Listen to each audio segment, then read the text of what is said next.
आज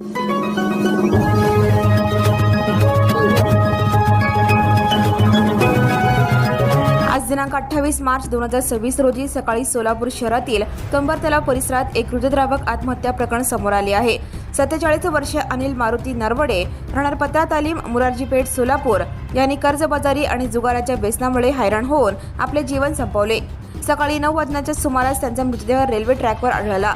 नातेवाईकांच्या माहितीनुसार अनिल नरवडे यांनी आत्महत्या करण्यापूर्वी आपल्या मुलाला व्हॉट्सअॅपवर एक शेवटचा मेसेज पाठवला होता।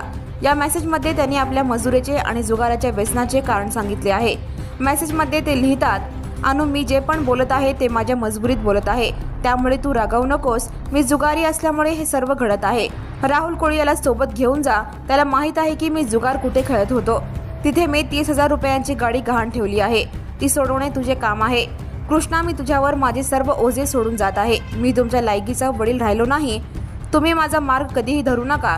तू फक्त भैया, आई आणि तुझ्या मम्मीचा सांभाळ कर।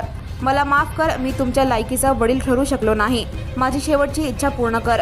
मेसेजमध्ये अनिल नरवडे यांनी आपल्या मुलाला कृष्णा कुटुंबाची जबाबदारी सोपवली आणि स्वतःच्या चुकीच्या मार्गाबद्दल खंत व्यक्त केली आहे। घटनेची माहिती मिळताच सोलापूर पोलिसांनी घटनास्थळी धाव घेतली। मृतदेह शवविच्छेदनासाठी श्री छत्रपती शिवाजी महाराज सर्वोपचार रुग्णालयात पाठवण्यात आला। जुगार आणि सावकारी कर्ज यांसारख्या व्यसनांपासून पूर्णपणे दूर राहावे।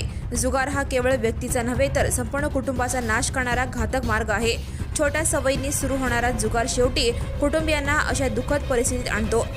सदैव चांगल्या मार्गाने कमाई करावी, कुटुंबाची जबाबदारी प्रामाणिकपणे पार पाडावी आणि अशा व्यसनांपासून स्वतःला वाचवावे। माझं नाव कृष्णा नरवडे। माझे वडील अनिल मारुती नरवडे यांनी मला काल रात्री असं मेसेज केला की मी या पैशाच्या दबावाखाली असं आत्महत्या करणार आहे म्हणून। मग ते सकाळी कॉल केल्यानंतर आम्हाला कळालं। अच्छा, ते किती वाजता घरातून निघाले होते? 4 वाजता रात्री 9 वाजता निघाले ते घरातून। कॉलच उचलले नाहीत परत नंतर आम्हाला कळालं की असं कुमट्याना आपलं रेल्वे स्टेशनच्या तिथं असं झालं कंबर तलावापाशी। सकाळी किती वाजता आपल्याला माहिती मिळाली? सकाळी आम्हाला 7:30च्या दरम्यान माहिती झाली। अच्छा, ते कशामुळे केलेलं आहे काय? ते पैशाच्या दबावाखाली म्हणजे जरा देणं राहिलं होतं। मग ते दबाव नाव अजून म्हणजे आम्हाला माहीत नाही, आम्ही ओळख सांगितली नाही तर गाडी काढून घेतली। तर ते पप्पाचा मित्र आहे, त्यांनी सांगतो म्हणले गाडी असं या अड्ड्यावर आहे, तिथून तुम्ही सोडून घेऊन जावा म्हणून। कुठल्या अड्ड्यावर? ॲक्सिस आहे। वडील काय करत होते? वडील आमचे सर्व्हिसला होते 7 रस्त्याला व्हिडिओ गेमच्या दुकानात, गुरुदत्त व्हिडिओ गेम म्हणून।